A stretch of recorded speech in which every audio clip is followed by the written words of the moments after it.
When you turn the machine on, the needle is going to set for the center needle position. So that's really easy to stitch and see.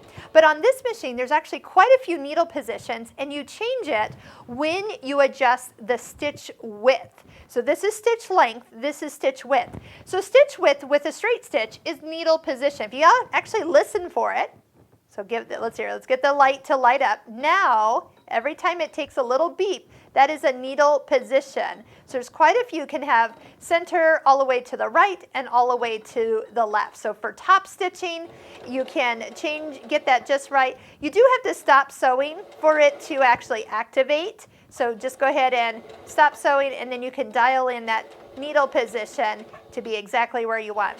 You can also move needle positions when you do use a zipper foot.